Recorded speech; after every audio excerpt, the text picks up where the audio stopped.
বাবু দেখো এদিকে, একটু দোল দোল শোনাও তো মা।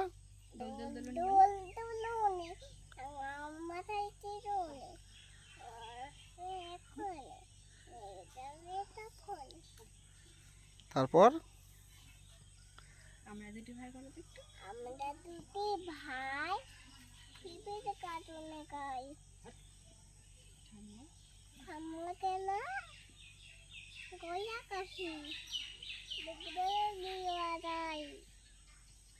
তারপর আরেকটা বলো। সকালে উঠে আমি মনে মনে বলি আমি কেন সারাদিন সারাদিন আমি কেন ভালো ভালো বলছি আদেশ আদেশ করেন যা হুম পানাম হবে না।